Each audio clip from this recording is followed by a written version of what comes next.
Good afternoon, you ruddy lovely people. I'm sure you've all seen the scenes post-match yesterday at the City Ground. Nottingham Forest secured Europe after a 2-2 draw with Leicester, but owner Marinakis was not happy whatsoever. Came on the pitch and started having a go at Nuno in front of the entire packed-out crowd yesterday, and this has sparked a lot of outrage from football fans all across social media. But I want to give you my take on it, because obviously it's completely out of order. Nuno has just secured Forest European football. Yes, they seem dead set to get Champions League for a lot of this season, but from fighting relegation last season to pretty comfortably getting European football with a few game weeks left, it's an outrageously good achievement. And to come on the pitch at the end of the game when everyone's in there, when the cameras are on you, and start having a go at a manager after he's got that achievement, it seems out of order in my opinion. It really, really does. But having said that, what they won't show you is Marinakis high-fiving everyone in the tunnel after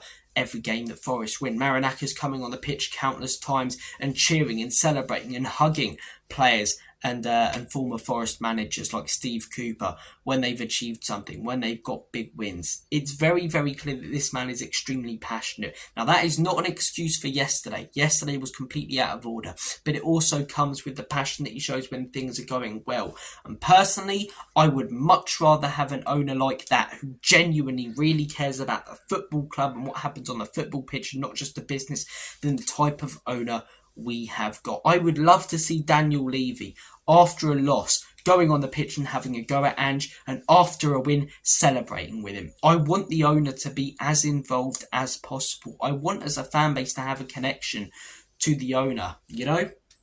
It seems like something that's dying out in football. Now, you get a few who speak to fans a little bit more. For example, Matey boy at Manchester United, Sir Jim, seems to be talking to the media and fan base a lot. Daniel Levy might get an interview once a year. People like the Glazers, there are plenty of other owners. FSG, you never hear from them. And a lot of fan bases are angry about that. You want that connection to the ownership. You want to know what's going on from the people at the top running the football club that you love, that you invest in, that you pay to go and see. So I think Forest fans, when you speak to a lot of them, yeah, they're annoyed about yesterday, but they almost accept it. They accept that they've got a passionate owner, and a lot of them say they'd rather have a passionate owner than someone who just sits there in the stands, sometimes is in a yacht when they have a massive game and doesn't really care what's going on the football pitch as long as the profits are coming in. You want the owner of your football club to care about what's going on the football pitch, and theirs 100% does. Again, it's not an excuse for yesterday. He's just secured them